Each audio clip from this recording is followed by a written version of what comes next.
Today's program is going to explore the reinvention of the Santa Ana-Bristol retail corridor. And in a few moments, we'll be joined by a group of talented people who will share how this project is going to lead the charge as a future model for smart, sustainable urban growth and change how cities evolve and redevelop to meet the needs, the opportunities, and the challenges of 21st Orange County. After you see the presentation that you're about to catch, you will hear from a panel of planning experts, and then we'll have the opportunity, as always, to ask questions. Now, before we begin our program, please allow me to make a few introductions and acknowledgments. First, please join me in thanking our title sponsor for the 4th consecutive year, and they just agreed to another year of support. Let's hear it for UCI and UCI Health. At UCI, we believe in the infinitely curious. We believe in the courageous of thought, the ones willing to fail again and again until one day they don't. When you have the courage to see things differently, to see opportunity where others see impossibility, amazing things will happen. At UCI, we stop at nothing to change the world, to save lives and deliver the extraordinary. Thank you, UCI. We'd also like to thank our presenting sponsor, Related California. We want to thank them for their support of today's program. Please give it up for Related California. SVA Architects is a community sponsor for today's program. Let's recognize them for their support. And of course, on the screens, you will see all of the Orange County Forum's ongoing sponsors. I want to thank all of them for their generous support, which allows us to continue to bring these critical conversations throughout 2024. I'm fortunate to serve with a very talented and engaged board of directors who generously give their time and talents to the OC Forum. Now on to the show. I'm very excited and honored to introduce our first two speakers, Phoebe Yee, the Executive Vice President of Design at Related Bristol, and Stephen O, the Executive Vice President of Development at Related. As they come to the stage, please give them a rousing Orange County Forum welcome.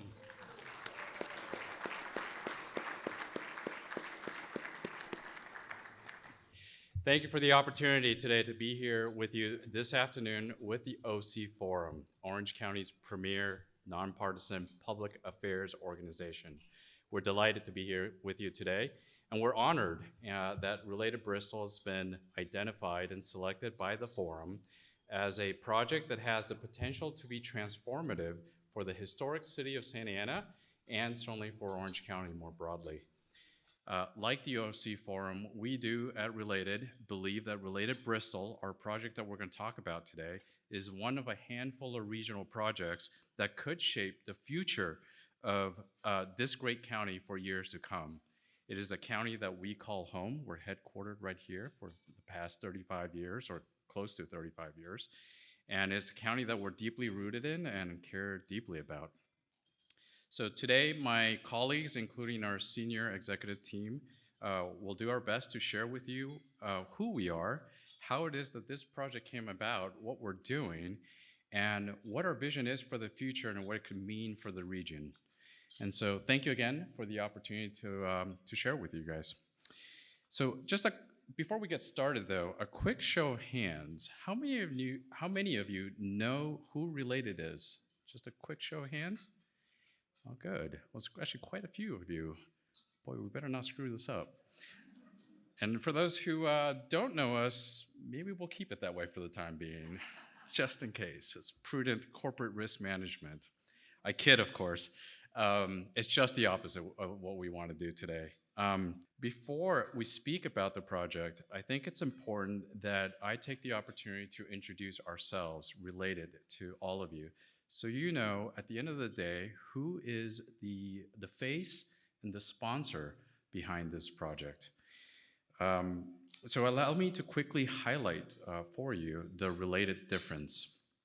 And at the core of who we are and what it is that we do, we are placemakers. And placemaking is probably what we are most passionate about. As a company, we invest an enormous amount of time, resources, and energy towards pursuing opportunities just like Related Bristol, which we'll share with you today, for us to showcase certainly our expertise, but also help innovate and engage in conversations with thought leaders such as yourselves about the future of mixed-use developments, growth in our great county and other cities. It is really our focus on placemaking that we attribute the reason why we've been successful. And today, Related is one of the largest and certainly one of the leading mixed-use developers across the entire country. And although we work on both small, and I mean really, really small projects, as well as really, really big projects, so across the entire spectrum, we probably are best well known for our larger transformational projects, just because they tend to get a little bit more visibility. And examples of our work, which we highlight on the screen, including the Grand in LA, Related Santa Clara in Silicon Valley, and the 78 in downtown Chicago that are featured on the screen. Other examples of our work that we've done include Hudson Yards. Those who know New York, this is in New York. At $20 billion, it's the largest private development in US history. The project is in an entire neighborhood, effectively, an entire neighborhood and commerce center that is built on 2 man-made platforms that span and bridge over 30 train rails in New York City. And the project features residences, office, the shops at Hudson Yards. We have an art innovation center called The Shed. And then one of the key elements is the vessel that's featured prominently on the screen, which is a architectural and cultural monument that was designed by Thomas Heatherwick. Another example of our work is the Grand LA. This is a $1 billion mixed-use development in downtown LA. For those who visit the Disney Concert Hall, you probably have seen this. We are immediately across from the Disney Concert Hall, which was also designed by Frank Gehry, as this project was. The project features residences, a hotel, and as well as retail anchoring the very top of downtown LA in Bunker Hill. And our Related Santa Clara project is a 240-acre project, 9 million square feet of program, including residences, retail, hotels, advanced manufacturing. There's probably 3 other things that I'm forgetting about, but located in the heart of Silicon Valley across the street from the 49ers Levi Strauss Stadium. As a company, we're fully integrated, and that's important to acknowledge because what we have in-house is all of the expertise that are necessary to be able to tackle and successfully execute on projects of this magnitude. That includes in-house design, construction, marketing, financing, development, etc. They're just our prerequisites to be able to pull off projects of this magnitude and this complexity. However, we're also a family of brands, and a lot of people don't know this, but with our affiliate companies, we're also reach into brands such as Equinox, SoulCycle, Resi, Bluestone Lane Cafe, and believe it or not, even the Miami Dolphins. So our California division, called Related California, is the entity that's leading up the charge of Related Bristol, this project that we're going to share with you. And as I mentioned from the beginning, we are headquartered right here in Orange County, and we've been rooted in Orange County for nearly 35 years. So this project is really near and dear to our hearts because it's right here in our backyard, and certainly for me, growing up here in Orange County, I used to shop at the Toys R Us that used to be in the center, so I know too much about it. In fact, our corporate offices are literally 5 minutes away from here on Buncombe and Michelson. Half of us probably could have walked here today. And over the past 35 years, our founder and chairman, Bill Whitty, has really taken this company and grown it, where today we're the largest mixed income developer, as well as one of the largest affordable housing developers and owners in the entire state. And more importantly, I think one of the key things about us that maybe sets us apart a little bit is we're not just developers and placemakers, but we're also owners. We're long-term owners. We really invest in our communities that we become part of for the long run, in fact, for perpetuity. We sometimes like to say we become family and you can't get rid of us, so just keep that in mind. And it's because we're rooted in Orange County that this project called Related Bristol is really so important to us. Some of you may know us a little bit better for our affordable housing work in Orange County that I'll feature a little bit. This project here is a senior affordable community that we built, one of 5 in the Great Park neighborhoods of Irvine. And we also have 2 projects in Santa Ana, since we're talking about Santa Ana. One is Triada here, as well as a second one that's under construction and hopefully finishing up construction here in the next quarter. We're proud of our history in Orange County, but certainly equally proud of our history in producing affordable housing in Orange County, which as of right now stands at about 1,000 units strong countywide. So now that you know a little bit about who we are and what we are, let me extend a very warm welcome to you to Related Bristol. It's our $2.9 billion, but we're rounding, visionary, transformative, and unprecedented mixed-use project right here in Orange County that we think represents a bold new vision for how Orange County might think about its future and growth in Orange County.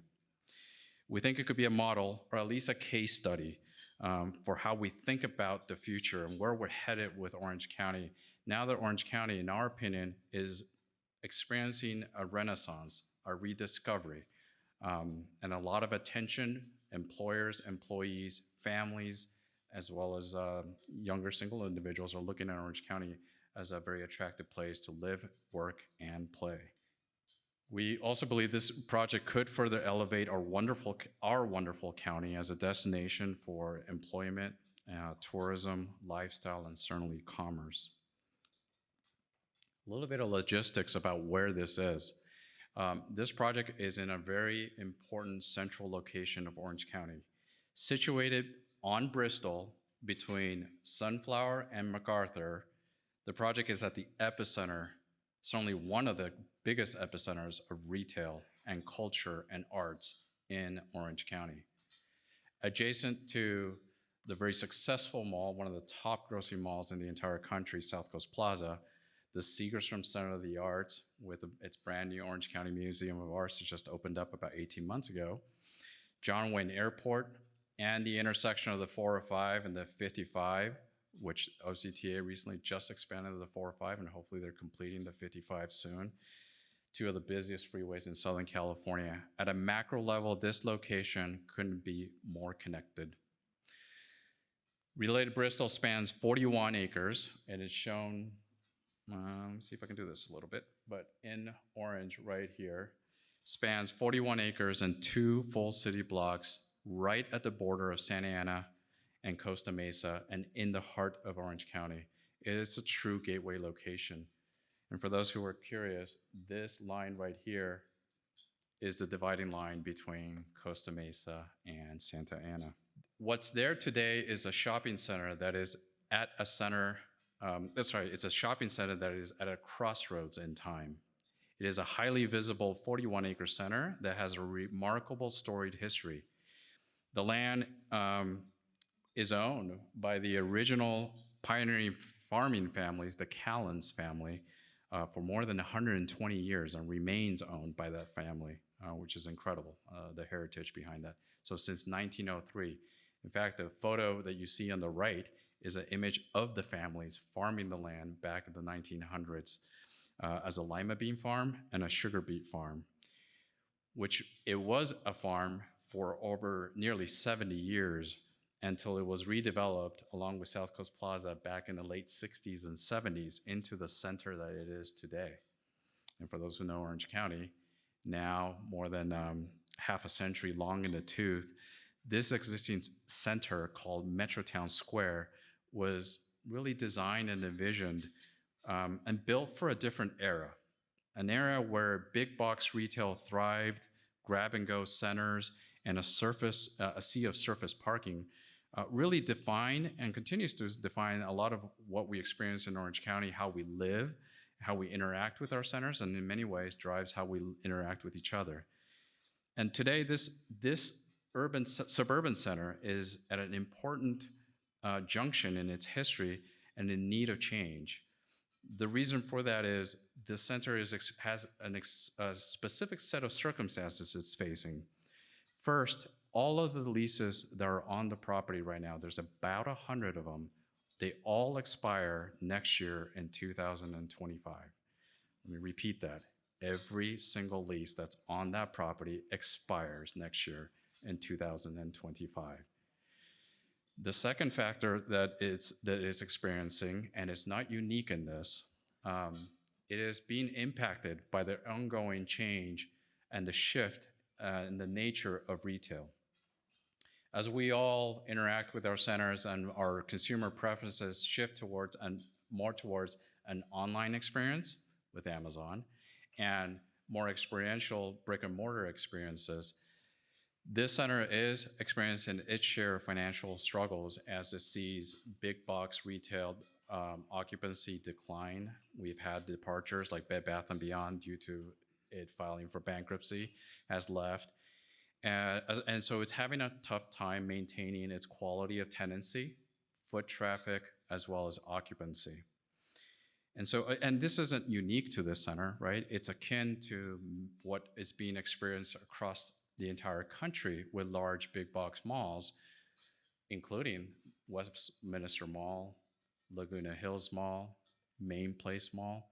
Much like those centers, this mall also needs to be reimagined. And in many ways, this change is really upon us, and we're now staring at a timeline by which, by next year, as I mentioned, all of those retail leases are going to expire. And so wanting to envision and really think about the future of this center for the next 100 years, the families that own the center reached out to Related about 5 years ago to start thinking about, well, what should we do about this?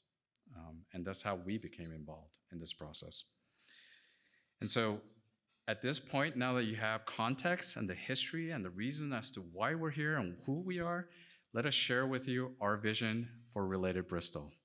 And this time I'd like to ask Phoebe E., my colleague and friend, who is our head of design at Related, to join me up on the stage to co-present. And we just thought that Phoebe's experience, particularly her perspective from a design and planning standpoint, just adds a different level of complexity and dynamics into this discussion that I think you guys will really enjoy. So Phoebe.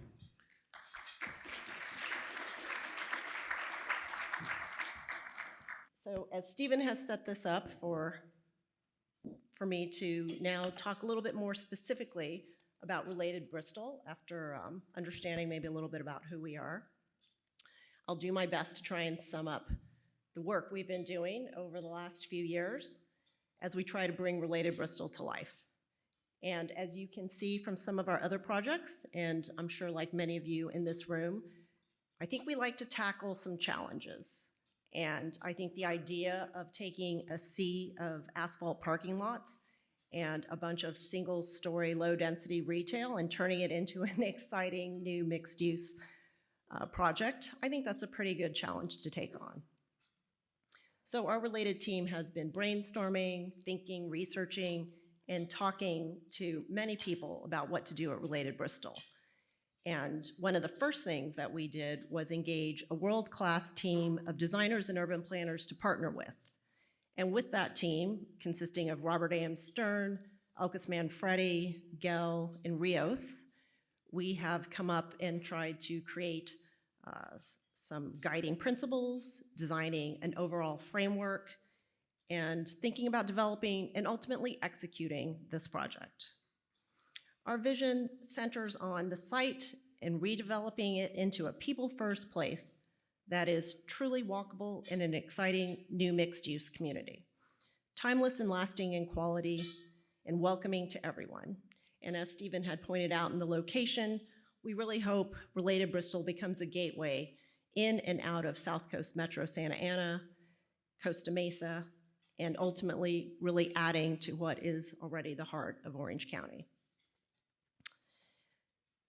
So before we go into the project more, I wanted to acknowledge the City of Santa Ana, the council members and city planners for their leadership and forward thinking in adopting the new general plan. This general plan has laid the groundwork for this kind of change and is trying to spur new development of much needed housing. We believe our vision is in line with the city's desire to transform these car-centric shopping centers into new mixed-use urban villages. This general plan has enabled people like us to think big, and I think we all know we need this sort of public-private partnership to work to really make things happen. So Santa Ana, like many cities, faces challenges. How do we provide more housing? How do we create a different way to live? How do we attract and retain talent that fuels economic growth? We think we start by shifting away from the single-use district model, which has dominated suburbia, where we might live in one location, work in another, and play at another. And to connect those dots, we're spending a lot of time in our cars. So what we are trying to do here at Related Bristol is think of a model that we think, well, think of a living in a different way, because we think this current model is unsustainable. It really contributes to a lot of extra vehicular trips, committed commutes, isolation, and sprawl. So with this large mixed-use redevelopment opportunity, we can offer an option for living that's a little different than what we see today. We hope that Related Bristol can address some of the challenges and be a small part of the larger solution that is needed to create sustainable growth. And that's one of the reasons we are so excited to be here today at OC Forum, where we are all interested in conversations about placemaking and urban planning, all in the interest of advancing the ongoing transformation and evolution of Orange County. So Related Bristol will be a housing-forward development anchored by 350,000 square feet of retail. In addition, we'll be having up to 3,750 residential units, a 200-unit senior assisted living tower, 250 key hotel, and 13 acres of landscaped, actively programmed open space, all across these two large city blocks. The 13 acres of open space is at the heart of the organizational principle of people first. So as you can see, these two halves, a southern half and a northern half, each one is designed around a major open space and connected throughout with both pedestrian and vehicular arteries. In the southern part of the site, a destination retail village can be found along the loop we like to call the Bean, after a lima bean, which if any of you have been to our our welcome center, you'll get some lima beans. And on this side, it's complemented by Bristol Green, which is more of an urban feeling park. So in addition to the retail, the senior tower, the hotel, and some of the residential offerings will also be located in the southern portion to really create a vibrant mix of uses.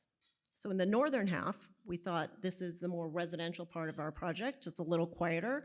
You'll find the majority of the new residential units on the northern half organized around Bristol Park, which will be a different feeling park. Here you could go for a walk, play basketball, or maybe have a picnic. And there will still be retail in the northern half, but it might be a different kind of retail, be more your convenience retail, maybe your dry cleaners, your dentist, or maybe even your dog groomer. Two main arteries, one multimodal is this Bristol Paseo, which sort of winds through the project, and then the Green Link, which is a pedestrian-only artery that connects the two, and is a little quieter way to get around. So these open spaces are not just for residents at Related Bristol, but will be open to the community at large. And we plan to implement active programming so that Orange County can experience Related Bristol with events throughout the year. Imagine maybe summer concert in, oops, wrong way. Summer concert here in Bristol Park, a Christmas market in Bristol Green, or farmers market, or food trucks on the weekends. So the creation of these open spaces is not without challenge, as they have planning, construction, and financial implications. It requires that the owner, i.e. Related, invest heavily in structured parking, both above and below grade, to open up the site. It requires a large land contribution, which has financial implications, and it requires the rest of the project to be densified. And in addition, since Stephen pointed out, we like to own, and as we all know, operating and managing these projects is really important to the quality of them. It requires a large economic engine to support the upfront investment and the ongoing operation, maintenance, and programming of these open spaces. All of these considerations have to be balanced in order for the project to be financially feasible. And I think, as we all know, this is a very ambitious goal in a market like today. So we are doing this because we hope and we want Related Bristol to become a great place to live, or if you don't choose to live here, to visit, offering opportunities to gather, and for years to come. We've already got a large work base here with Edwards Life Sciences and Anduril Defense and a lot of new healthcare research centers in the area. So maybe they'll be coming here for lunch. And I think now I can go to the video. History is the gift that prepares us for what's next. At the intersection of our enduring past and an ambitious future, a 41-acre mixed-use development will rise. Welcome to Related Bristol. Between Sunflower and MacArthur, across from South Coast Plaza, Related Bristol will become a gathering place unlike anything Orange County has ever seen. It's a visionary new development that creates people-first experiences, bringing together residences, shops, restaurants, and irresistible outdoor space where everyday encounters become invitations to a magnetic, walkable community for Santa Ana and the region. A new destination for community, culture, and connection. Imagine morning coffee, a walk with the dog, lunch with a colleague, or dinner with friends. Work from anywhere, or enjoy an afternoon workout before grabbing groceries on the way home. All without needing your car. This is our vision for Related Bristol, located in the heart of Orange County. The way we live, shop, and dine will be changed forever. Seamless connections will blur the boundaries of home and office, workdays and weekends, indoors and out. Residences, retail, and green spaces that correspond with everyday life and espouse community. A new stage for arts and culture, culinary diversity, music, fashion, and design, with wellness top of mind. Because as a model of urban design, Related Bristol will offer more than 13 acres of active, open space across 3 lush parks. Captivating, immersive, sustainable. A place to get lost in experience, to see what's around the bend, to find meaning in a new moment you can share with someone you love. Developed by Related California, one of the largest developers of mixed use, mixed income, and affordable housing in California, creating communities throughout the state for more than 30 years, including projects right here in Santa Ana. One thing is certain, the future belongs to us all. Together, let's build on the vibrant heritage of Santa Ana to create a smart, sustainable, walkable model for growth. Discover Related Bristol. So now that you know what we would like to build here, I think to follow up on something Stephen said earlier, we really want to talk about the opportunity that we see to do something different. We talked earlier about changing the model for living from the more single-use district model to a more mixed-use model. And on a practical level, these diagrams show what that might look like. In the more traditional existing model, you might get in your car for multiple reasons, multiple times a day, to go from point A to point B to point C to point D. While we appreciate that you came from A, B, or C to come here, I don't know what stop this is on your day, but in this model, we're spending lots of time in our cars, pretty isolated, because we're mostly concerned about getting from one point to the other. And this is our traditional way of how we're living. So what we're hoping to do at Related Bristol, the Related Bristol Day in the Life of diagram shows, is you might have a different way of thinking about your day. Instead of getting in your car, you might walk to go get a cup of coffee. After working at home, taking some Zoom meetings, you might have made plans to meet friends for lunch at the retail village. And we think that this, is creating an option that doesn't currently exist. And really what it's creating is an opportunity to interact with your community. And in this post-COVID world, what are some of our lessons learned? I think we realized the value of social interaction, and we also really started to value our time and wanting to prioritize how we spend that. And I think we all missed and wanted places for gathering and opportunities for community, and not necessarily spending every day driving everywhere all the time. So we hope Related Bristol offers a choice. And as the hybrid work environment has become part of life, our awareness of what is in our immediate vicinity has really been heightened, and what we have access to and the conveniences that we can walk to. So we hope Related Bristol will be a place where you can find this, and a little bit, it's sort of the best of both worlds, a slice of urbanity in our suburban world. And now Stephen's going to come back up.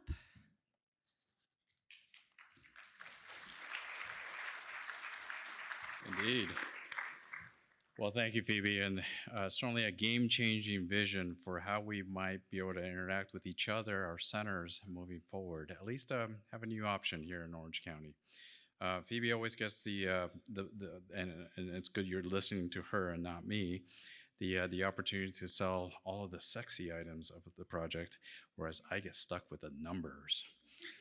But let's make it interesting. Look, the project is game changing at so many different levels, and including the economic aspect of it and the community benefits aspect of the project. Equally exciting to the vision is this unprecedented opportunity to create economic and community impacts for Santa Ana and Orange County. This project at $2.9 billion represents the largest private investment in Santa Ana's 154-year history. Second, it's projected to create 7,500 new construction and permanent jobs, with a commitment from Related as a company to hire locally through that process. And that's locally, not only in the city of Santa Ana, but also countywide in Orange County. The project's anticipated to deliver nearly $500 million of net surplus city tax revenues over the next 30 years to the city of Santa Ana. And then while this is a county forum, I think it's important to acknowledge that these are revenues that the city, I think, are looking keenly towards, because they are facing a significant shortfall here coming up in just a few years as their sales tax ordinance Measure X expires to sunset in 2026. So the opportunity here, not only to mention creating 13 acres of open space and actively programmed open space, is really exciting. I think hopefully we're all pretty enthused about that.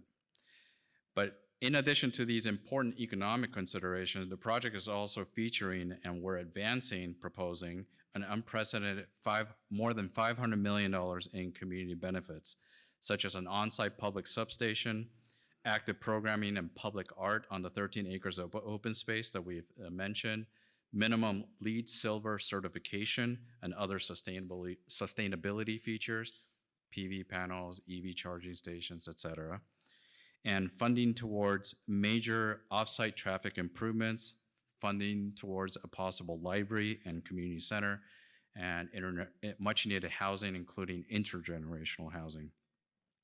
Now, by our account, these $500 million of community benefits is 3 times larger than what the city would require by their own city standards.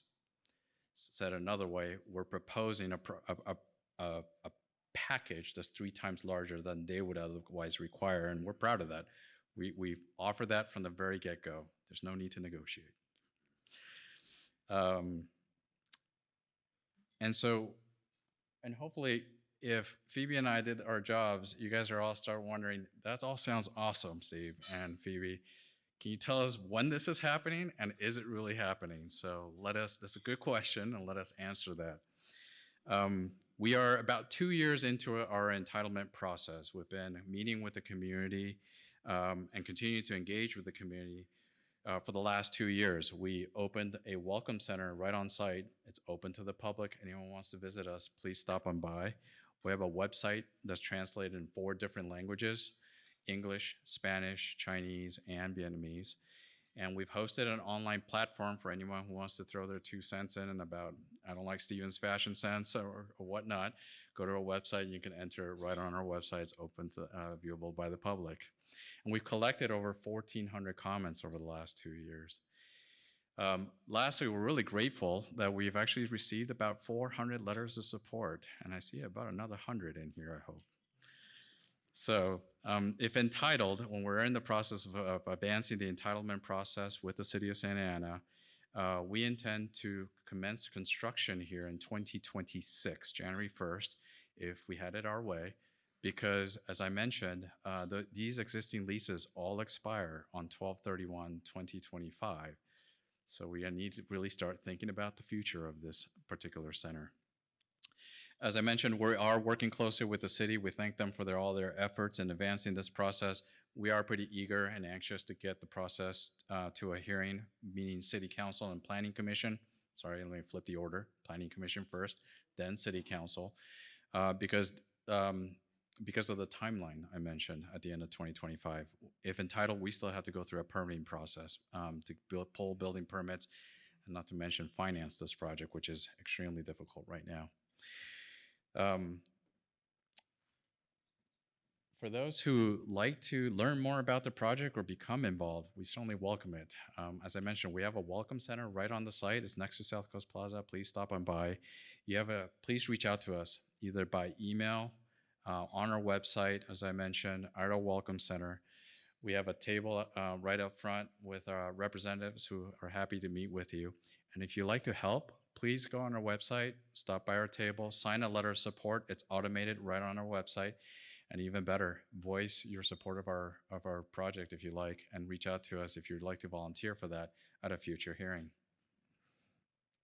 So, without further ado, in closing, and hopefully I was good on time, John, or Phoebe and I. Before we move to the panel session, we wanted to again thank the OC Forum for providing us this wonderful opportunity to share with you our project. We hope it may serve as a model, or at least a case study for how we all continue to think about the transformation and the rediscovery of Orange County that we talked about today. And with your support, and most importantly, the approval of the City Council of the City of Santa Ana, let's go build something incredible together, if we will. So on behalf of the Related Bristol team, thank you.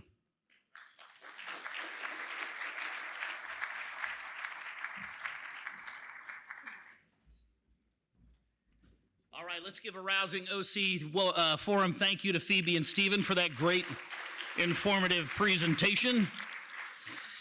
All right, now we have another treat for you. As I mentioned earlier, we have a great panel that's assembled for today's discussion, beginning with our moderator. I am very fortunate to introduce to you someone who actually is no stranger to anybody in this room. She joined KNBC TV back in 1982, is a Golden Mike Award winner, and after leaving broadcast journalism last December, after an incredible 40-year career, is, in her own words, a storyteller contemplating my next life. Well, I'll tell you, we're very fortunate that part of that next life is moderating today's panel. Would you please give a big OC Forum welcome to award-winning moderator Vicky Vargas.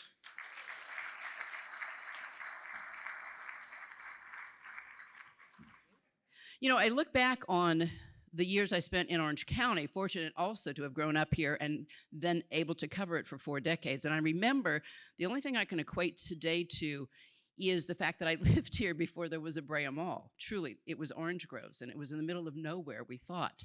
And now you fast forward to 2024, and that's also perhaps one of the areas that is going to have to go through some new reinvention, as is Related Bristol, and in the process of that. So let's move on. We're going to have 3 folks on our panel today, 2 from Related Bristol, one who's our expert, our litmus test, our touch point, and I'd like to bring them up on the stage now. To begin with, Bill Whitty, the chairman and CEO of Related California.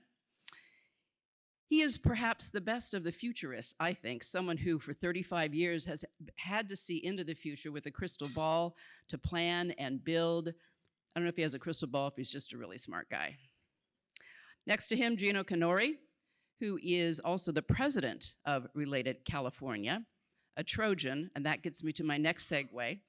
Richard Green is the real estate economist and financial expert. He is director and chair of the USC Lusk Center for Real Estate. And yes, I did say yes to your LinkedIn request to connect, so we're good to go. I'm going to take a seat. Stage is incredibly loud. It was said that perhaps I should start with you. Okay. And I think a lot of us look at this as how exciting, how amazing, how obvious. Is this a trend? Will we see more of it? And is this the right way to go with land like we're seeing transformed right now? So that's a lot to unpack. So let me start with this. I have to say I'm a little intimidated being up here now because I'm looking at Ed Colson at UC Irvine, and you guys should just know that I've been a professor for 34 years now, and over that 34 years, there has been no one who has contributed more to real estate economics than Ed Colson has. So you have a real strength just sitting here in Orange County right in front of me. And Ed being the excellent editor that he is, I'm sure everything I get wrong he's going to tell me about after this is over. The other thing I want to say is Bill and Gino told me that it's not my job to comment on this particular project, so I'm going to try to avoid doing that. But some fundamental things about it do, I think, reflect how Orange County is and how it's going to be. Okay, first thing, I think a lot of people don't know this, but Santa Ana is, in fact, one of the densest cities in the United States. It's about the same population density as Chicago. And so, you know, people say, oh, I don't want density. Well, the density is here. The problem is there aren't the buildings necessary to accommodate the density. So, folks, let's deal with the reality of the fact that you have a lot of people here. And it's reflected in some very simple data. First, vacancy rates in Orange County are astonishingly low. There's something we call the natural vacancy rate, which is the rate at which rents neither rise or fall after adjusting for inflation. And we think that natural vacancy rate is somewhere in the neighborhood of 5 to 6%. And it reflects the fact that things like turnover in apartments by itself creates vacancy in a market that's a very strong market. And so you have vacancy rates in the 3s in the communities around here. And so that's one bit of evidence that there isn't enough housing. And then the other thing is if you look at the number of people who double up, particularly in Santa Ana, it's well above, and by that more than 2 families living in one housing unit. Both Los Angeles and down here in Orange County are outliers in that regard. So the people are here. We need the places for them to live. The second thing is walkability is not just some pie in the sky, maybe it's a nice thing. We have lots of evidence that people really like it. There is something called a walk score, and you can go to Zillow, go to Redfin, they will have it. Look up any house you want, and you will see a walk score that is scaled from 0 to 100, and like the Upper East Side of New York is 100, maybe 102 actually. And like there are parts of Charlotte, North Carolina that are -10. So that'll give you a set. No, that was a joke, but very, very, very low. Charlotte is probably the most sprawly city in America. And what we know is there's a very strong correlation between how people value cities, the price they're willing to pay for them, and the walkability. And that's true of neighborhoods as well. So walkability creates value. Now we have to be a little careful here because the other thing is dense places become dense because they're valuable, and density leads toward walkability. So I want to be a little careful here about cause and effect, but I think it's bidirectional, right? And then the third thing is there are 2 demographic shifts that are really that I think are really going to matter. With regard to how we develop in the future. First, we are getting older faster. And one of the things about old folks is accessibility becomes more and more important to them. Why are you looking at me? No, I am. I'm actually looking at this fellow out in the audience here. I'm not going to say which one. You should stop doing that, by the way, because nobody would. Okay, you've been doing it 40 years. Okay, I get it. I've been doing what I'm pretty sure I'm older than you are, though. Still, but the point is, and you know, my wife is a physician who specializes in old people, and one of the most painful things she has to do in her job is take people's driver's licenses away from them because they're not capable of driving anymore. You know, she gets fired by patients when they love her, and then she says you can't drive anymore, and they don't like her so much. Well, for our elders to have independence, we need to give them options that are maybe not available right now.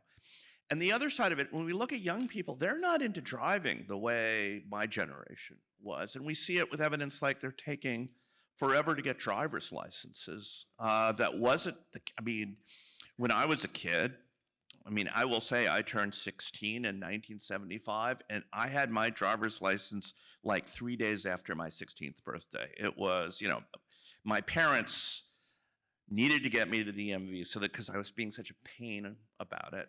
And that's not how kids are anymore. So the idea of a community where you don't need to get in your car to do everything is really important. The final thing, and then I'll shut up for a while, is, you know, work from home means all development is mixed use development. Because your house is a mixed use development. Your house is a residence. It's an office building, right? If you work from home a couple of days a week, it's become a retail outlet when Amazon delivers to your door. And now don't lie to me now, think about your garage. How many of you have a warehouse distribution center back there? So you sort of have all four kinds of real estate bound up in a house. And so thinking about how do these houses interact with that broader community in which they sit, I think is especially important. And you know, long before I even knew Bill Whitty, I never liked single-use zoning. And so the idea of breaking that up, I think, is a good one, not just here, but everywhere. So I want to jump off on the word that I think has been sort of a theme throughout of this, which is transformational. I'm hearing from Richard the issue of seniors. You have senior housing. I'm curious about the evolution of retail and what that's going to look like, given the fact that, as someone called it, the unicorn is just across the street. So talk to those couple of things, senior housing and what that retail evolution would be. So a lot of real estate has to do with demographics. And people have asked us from time to time, you know, didn't Hyatt and others propose senior housing, you know, assisted living stuff like 20 years ago, didn't work out so well. But what's been pointed out to us is the percent of the population that is over 80, to pick one number, has increased dramatically and is going to continue to increase. Now, as we all know, that doesn't mean all of them are looking to move out of a home or whatever, but the numbers are very significant. So that's sort of one point. By the way, I'm a senior, so I happily take the dollar discount at movies, okay? You know. In retail, and Gino can comment on this some more, I mean, there was a time about 5 years ago, it's even before COVID, where people said, retail's over. There will be no brick and mortar retail. It's done. It's all going to be done online. That's just not true at all. But the nature of retail and how it works, and as Richard commented earlier on how people respond to it and deal with it has changed, I think, significantly. We've seen that on both the good and the bad. I mean, we've learned from challenges, but we've also learned in some of our other projects from what works. We've tried to bring that thinking into this project, for example. Yeah, to further Bill's point, you know, we live in a county that has 3.2 million people, not insignificant, right? It is the number 6th largest county in the country in terms of economic output in the country, significant. Santa Ana is the 2nd largest component of that economic engine within Orange County. So when you take a step back and you look at the fundamentals, the changing demographics and how people want to live and what that really means for retail, you know, early on, this county was de-retailing with malls and repositioning properties. We're largely at a deficit now, but it can't all be high-end luxury goods. It has to be neighborhood serving retail. And so the component of this project is largely going to be neighborhood serving retail, food and beverage that's programmed to create an environment where not only seniors, but the residents, people who are staying at the hotel can mix on a daily basis. And it's really reaching out to each one of those tenants individually and as a greater whole to provide a level of services that is largely going to be unmatched in the county. And in this location, combined with, I guess the Golden Goose across the street in South Coast Plaza, but you also have access to the arts and culture, right? And all of the transportation nodes that are right at your front door. So the combination of everything there, I think, bodes very well in a county with I think it's the least vacancy rate in the country for retail. So this would look to be additive to create the place. Let Is me that- just add, I just wanted to say that this is to complement South Coast Plaza, not to compete with it, which we couldn't do anyway. It's successful in its own right. And it's for the reasons that Gino mentions. Is that the definition of experiential retail? Is that what we're talking about? Yes, experiential combined with neighborhood serving. You have to provide the goods and services that people need. We're trying to reduce car trips and to lean off of the open space to create the place. So, it's going to be programmed, but it's also going to serve the needs of this community, not only integral to it at 3,700 units, which would bring about, 7,000 new residents, but also the community of the county and the city of Santa Ana. Let's get back to the D word, density. I looked at the fact that Santa Ana had approved or reinvented their general plan back in 2022, but it also allows for 25-story buildings. I think that might put fear in some folks to think about high rises that size in that area. Is it going anywhere that direction? At the moment, the only high-rise building built out of concrete that is shown in the plan is the senior assisted living building. But I think we're a very good example of someone to respond to that question because we build high-rise. We have several high-rise projects in San Francisco and LA. You just saw the Grand, but we have several in San Francisco. It's economics. It's not, for example, people say, why don't you do that? We could, under the general plan, as you point out, we could build high-rise. And I'm not saying we never would, but when you build high, it costs more. It's just simple arithmetic. You need to get San Francisco level rents, or at least pre-COVID San Francisco level rents. Right, So it is an economic question, not only a land use or planning question. But we were trying to be responsible with the plan. I mean, what the general plan allows on this site is extensive, and we are taking advantage of only half of that. Why are we doing that?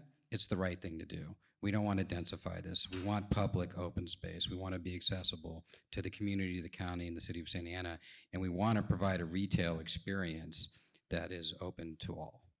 Yeah, let me just add, there is a little bit of mythology because of all this state pressure on cities to do housing. Santa Ana actually has been very responsive to that you should be able to do whatever you want because we need so much housing. We're a developer. There is such a thing, to Gino's point, as urban design.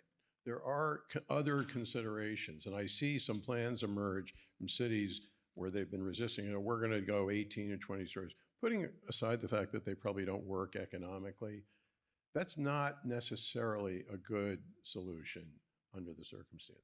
My understanding, cities only have to zone. They don't have to build. So there might be land out there that says this will be housing. I don't know if it's a Richard question or one for you. Granted, we talk about the little vacancy rates. We talk about the need for housing. We know cities and the state are mandated to create X amount of units, but it doesn't mean it will get built. No, it doesn't. I mean, all of it cities have control over it are maximums, right? And yeah, if the economics don't work, you're not going to do them. So there are a couple of issues. One is parcel assembly. So particularly you have a lot of people, individuals owning small parcels. We're not like China where the government will come in and say, yeah, you know what, you have a 99-year lease, but no, you don't really. We're going to take the property back to assemble it with others. And so going through the painstaking process of putting parcels together to do larger scale development is a very difficult thing to do. So you could rezone, my neighbors, I live in Pasadena, my neighbors are very upset by SB 9 and convinced my entire neighborhood is going to be turned from single family homes into 2 duplexes on a lot. And I'm looking at them and I say, okay, who is going to do that? Like, if you look at the economics of it, who's going to do it? Well, no, but we have a couple of crappy houses in the neighborhood that should be torn down because they're in bad shape physically. The neighborhood will be better when those houses are torn down and turned into duplexes. But overall, it's going to take 100 years before that bill has anything that shows up in a meaningful way, maybe 50, but a long time. The other thing that's going on right now, and it may be unique to this current time, is the way capital markets are at the moment. Nobody wants to build anything anyway because nothing works economically at the moment. What about construction financing? I mean, does that continue to be the most difficult part of seeing a project like this move on? Yeah, it's a confluence of factors, right? You have the Federal Reserve, who is instituting policy to remove a lot of the liquidity that was put in place during COVID and the ensuing supplements that went about that. As part of that, a lot of the inflationary pressures that came out of that affected operations of real estate. You're seeing it now.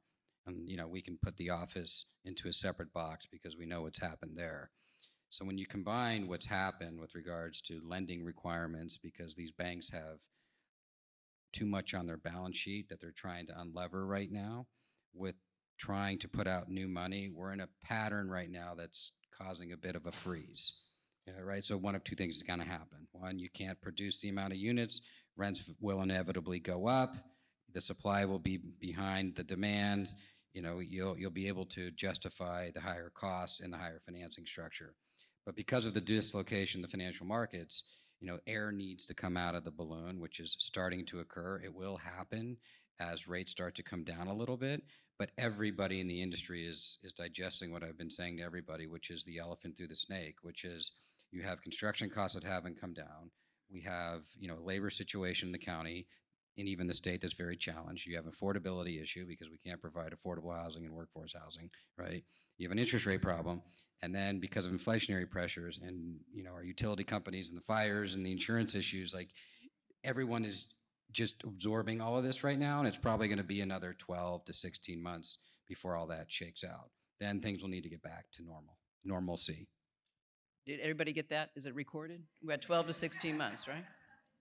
I'm most intrigued with projects like this that go on for more than a decade. I mean, if you were to break ground in 2026, you're predicting that you could be fully built within 10 years. That seems phenomenal to me. That's a question. Could you be fully built? Hopefully sooner, right? I mean, that's if things continue to not thaw out, the demand is just going to continue to grow, which means we could probably accelerate this timeline. The retail demand is there, no problem. That can go. The hotel demand is questionable based upon costs, but there is fundamentally huge demand in the multifamily. So, that's why the site has been designed the way it is. So that first phase includes a mix of uses so that we can pull them all off in one phase without over-stimulating, one product or the other. Yeah, Vicki, let me just add to that, to your question. There is a sense, I think, since these projects are rare, that once you start, the notion of a large project, there's just kind of a steady state. It just keeps kind of going until it stops. And as we know in the real estate world, it is cyclical. The first phase may happen immediately. Then maybe there's a hiatus. Then there's another, people have to accept the reality that other than what I would say the core amenities of the site, shopping and things like that, that we are somewhat hostage to real estate cycles, even in a strong economy like this. So it could happen sooner or it could happen later. And a lot of people think, oh, when you say that, that's the way it is and we will plan accordingly. Maybe, but you can't ever really ensure that. Getting back to the issue of housing, probably a question for Richard. There was a quote from the Costa Mesa mayor where he said, homeownership is just that, an American dream. So is that the future of where homeownership is headed, meaning these kinds of projects are needed because going into the future, the next generations won't be able to afford to own, and we have to maybe change our mindset on what a home long-term is? Yeah, so uh, I think homeowning is a good thing. I wrote a paper 25 years ago that showed kids of homeowners did better than kids of renters, controlling for a whole lot of things. We think the reason for that is stability of tenure really matters to child outcomes. So being able to know that when you plop your kid in school in kindergarten, they can stay through 12th grade if your family wants that to happen, that is an important thing. So if you're having children, I think homeowning is an important thing. But there's another demographic phenomenon that's quite remarkable, and it's happening all over the world, and that is drop in marriage rates. Marriage is plummeting. I think the reason for that, there's an economist at MIT named David Autor who wrote a paper 4 or 5 years ago with the depressing title of The Unmarriageable American Male. And what that Not paper female, not female. Not female. No, what the paper showed was that basically women are not interested in marrying men who are not well educated. I mean, I'm not doing it complete justice here.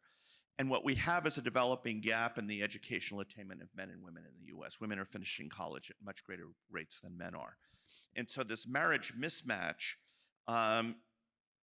this educational mismatch leads to reduction in marriages.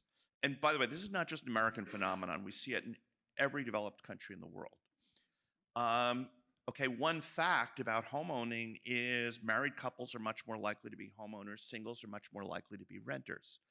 And so if we are in a permanent state of a reduction in marriage, and I'll just give one, when I was born, which was, it'll be 65 years coming in April ago, about 80% of households were headed by a married couple. It's now 45%.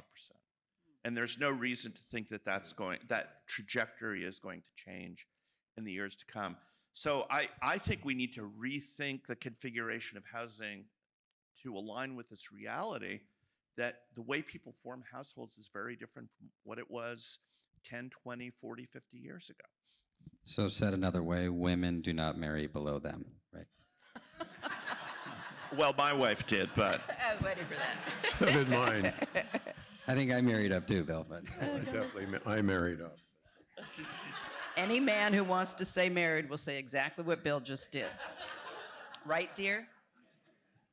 Talk to me about the mindset that Phoebe kind of hinted at, that you have to change the way people look at living their lives. That is no small feat. I mean, it sounds good. It looks great on paper. Who wouldn't love to be in a community that is that simple and easy and progressive?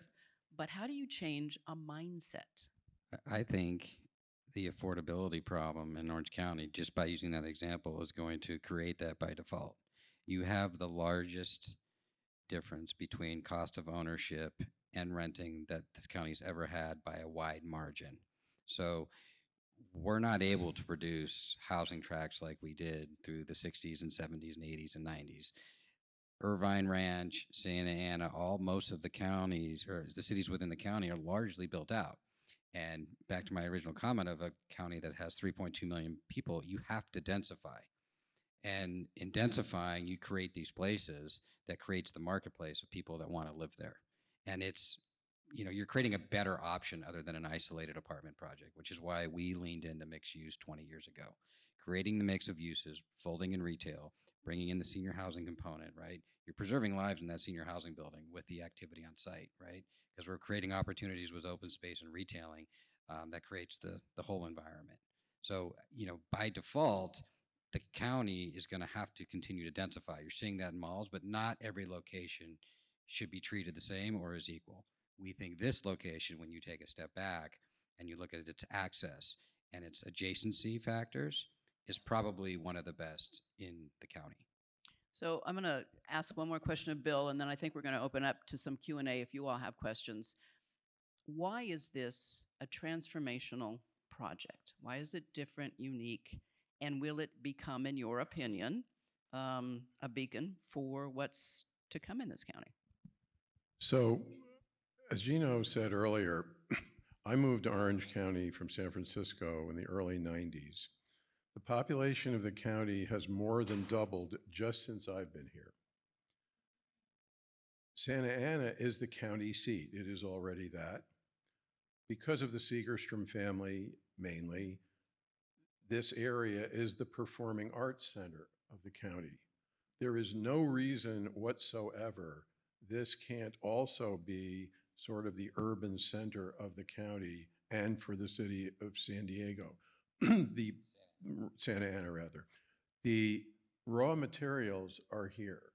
What's been missing is call it the connective tissue with enough residential in particular, and as Gino, Stephen, and Phoebe pointed out, a plan that brings all of them together so you don't have the residences here and the retail over there, et cetera, et cetera.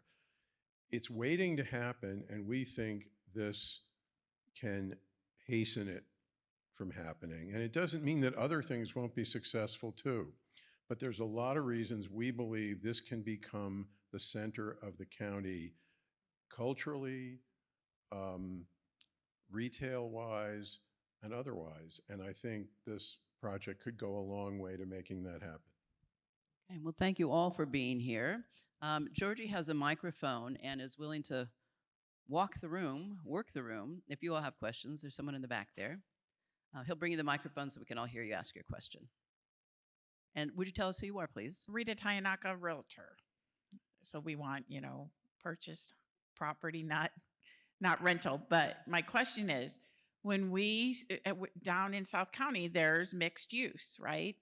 And the bottom floor is empty on almost every building. How are you going to make it work in your place? Well, there's a couple of things. First of all, you're talking about one-off buildings where there is a building, and I obviously don't know the specifics, in isolation as a building that kept the ground floor open for retail. And there may be various reasons why that's true. As Gino was pointing out, this project is looking at this holistically, where a neighborhood is being created with 350,000 feet of retail. And I know that sounds like a big number, but when you start with a supermarket, there's one already there, and we'll, believe me, continue to have one of 50, 60,000 square feet. You start going, and all of a sudden, that number doesn't seem so large. The other thing that helps in a case like this is the retail feeds off each other. It's like, why do car dealers sometimes agglomerate in the same place? Because it draws people collectively to that. And lastly, when you're building 3,000 units of housing, adding to an already undersupplied area, you're creating a lot more demand. Anybody else? Georgia, you have someone else? Hi, I'm Trish Kelly, Mission Viejo. I am wondering, as I look at your proposal here, what is the affordability what will be the affordability components? So, as Gino said earlier, we not only are a very large developer of affordable housing, but we're probably the most active developer in the state of mixed income housing, where there's affordable within a market rate component. The city, since before this, we were starting work on this project, and even in our discussions with them, has had an in lieu fee proposal. In other words, certain scale projects would pay a per square foot fee for off-site affordable housing, partly because economically it's more efficient. So that's what's being negotiated with the city now, is how much of a fee or resources would be contributed by dint of a fee to produce off-site housing. That also works in tandem with the 2020, I believe, State Surplus Lands Act bill, which is practically requiring surplus public land to include at least 25% affordable housing. City of Santa Ana has 3 publicly owned, potentially surplus sites. One's owned by the county, 2 by the city. We're active in that space too. And the last thing I would say is, because we do a lot of mixed income housing, 20% on-site affordable housing, we understand that we're not bothered by the social policy aspect. It's numbers. It's just economics. Those projects work best in the highest rent locations, San Francisco, Santa Monica, where we have a project like that under construction, where the rents on the market are sufficiently high, they can help pay for, I guess, the reduced rents and the affordable. Much more difficult economically to do it on site when you don't have the kind of the sky-high rents. So bottom line, there will be no affordable housing in this project. At the moment, that is an option. We'll see how the things go. There will be money produced for affordable housing from the project. You Hi, got panel. this. My name's Thomas Lotz. I'm a member of the OC Forum, and I own my own financial and insurance brokerage firms. Gino, we'll talk about insurance offline. My question is this: sustainability is so important here in Orange County, and I'm part of the sustainability family and at UCI Beale, which is called Orange County Sustainability. And is there a smart smart type of architecture that you're going to be employing at the Related? Yeah, I mean, we have created a project that incorporates all sustainable components within this project, whether it be supplementation through solar panels, water, offsite water treatment, a ton of landscaping to reduce from the heat exposure, and all energy efficient building materials to sort of put us into the next 20 years of this cycle. So that's something we take very seriously at the company. We are at the forefront of leading the environmental charge on everything that we do.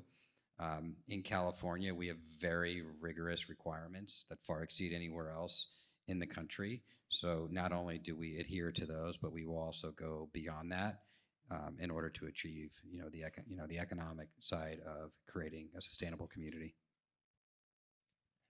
We have another question over there. Hi, so my name is Ashley Portillo Baloy. I'm with New California Coalition with Tracy Hernandez. So it's good to meet you, Mr. Whitty and Gino. My question is what the process has looked like for community input.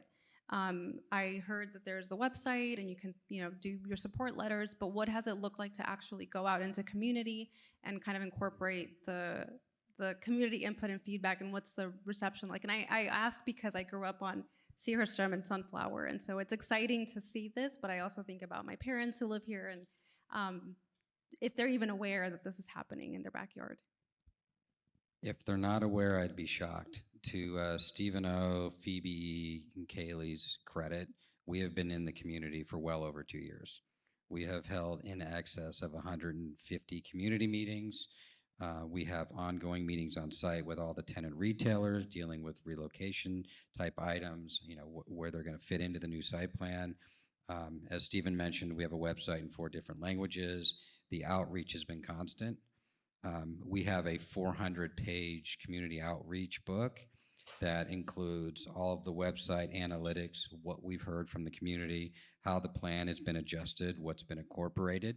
And as part of that, we have over 400 letters of support. And that includes most, if not all, of the homeowners associations and associations in and around the project site, almost all of them in Santa Ana, nonprofits, business forum, business leaders. In my 23-year history at Related, I don't think we've done a more robust community outreach program ever. So something we're proud of, but that's something we instituted early on. Again, it gets back to our DNA, the community building aspect of Related, in that we are a long-term owner, and we want to ensure that this project is a win-win, not only for the community itself, the city of Santa Ana, the county, but also the developer who's taking the risk in doing the project. One more, Gino? Look who it is. Thank you, Richard, for the shout out. I feel such pressure to ask an incredibly brilliant question. But no, I just want to ask about transportation. I haven't heard anything about how this project will integrate into the regional transportation network, except that there's going to be parking garages. So can you comment on that aspect of the development? Well, So the city has a master transportation plan. So we can't forget for a second that people in Southern California are not going to want to have cars going forward. So one thing that has been extremely important to the community, because there isn't enough parking around this site, is to make sure that we adequately park this project for the retail, the hotel, and all of the residential. We are connecting to the bike paths. We are widening streets where they need to be. We're creating a safer environment within the community, and then partnering with leaders in transportation, right? With the Arts Center, with South Coast Plaza, and anything else we can tap into. There are ongoing discussions about Bristol shuttles and things that are community-wide, and that I do think is very relevant. You're not going to make this New York City with a subway system, but I do think as the population increases and the synergy among the uses increases, there'll be increasing look at that type of thing. So, sadly, we have run out of time, but I'm going to challenge you all with one last thought and keep it to a single sentence, because Georgie's going to give me the eye if I don't. What do you hope people take away from what they've learned today as far as discussing the future, not obviously specifically for you, Richard, about this project, but a single sentence? Households are going to be different in the years to come, and we need to accommodate them. Okay. Bill? You can talk about your project. No, I will just say this, because we're looking at this elsewhere as well.